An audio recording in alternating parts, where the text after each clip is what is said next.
ಮಂಗಳೂರು ನಗರದ ಮೇರಿ ಹಿಲ್ ಬಾಂದೊಟ್ಟು ಎಂಬಲ್ಲಿ ಮನೆಯೊಂದರಿಂದ 6.37 ಲಕ್ಷ ರೂಪಾಯಿ ಮೌಲ್ಯದ ಚಿನ್ನಾಭರಣವನ್ನು ಕಳವುಗೈದ ಆರೋಪಿ ಉತ್ತರ ಪ್ರದೇಶದ ಬಲರಾಂಪುರ ಗುಮಾರಿ ನಿವಾಸಿ 24 ವರ್ಷದ ಜಹೀರುದ್ದೀನ್ ಎಂಬಾತನನ್ನ ಮಂಗಳೂರು ಗ್ರಾಮಾಂತರ ಪೊಲೀಸರು ಬಂಧಿಸಿದ್ದಾರೆ.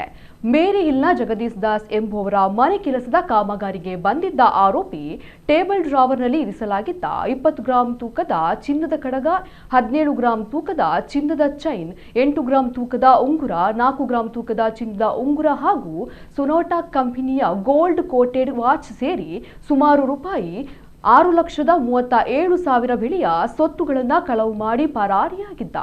ಮಂಗಳೂರು ಗ್ರಾಮಾಂತರ ಪೊಲೀಸ್ ಠಾಣೆಯಲ್ಲಿ ಪ್ರಕರಣ ದಾಖಲಾಗಿದ್ದು, ಕೆಲಸಗಾರರನ್ನ ವಿಚಾರಿಸಿದಾಗ ಕಳವು ಮಾಡಿರುವುದಾಗಿ ತಪ್ಪೊಪ್ಪಿಕೊಂಡಿದ್ದಾನೆ. ಆರೋಪಿಯಿಂದ ಕಳವಾಗಿದ್ದ ಚಿನ್ನಾಭರಣಗಳನ್ನ ಹಾಗೂ ವಾಚ್ ಅನ್ನ ವಶಪಡಿಸಿಕೊಂಡಿದ್ದಾರೆ. ಆರೋಪಿಯನ್ನ ನ್ಯಾಯಾಲಯಕ್ಕೆ ಹಾಜರುಪಡಿಸಲಾಗಿದ್ದು, ನ್ಯಾಯಾಲಯವು ಆರೋಪಿಗೆ ನ್ಯಾಯಾಂಗ ಬಂಧನ ವಿಧಿಸಿದೆ. ಕೃತ್ಯ ನಡೆದ 24 ಗಂಟೆಯೊಳಗೆ ಆರೋಪಿಯನ್ನ ಬಂಧಿಸಲಾಗಿದೆ.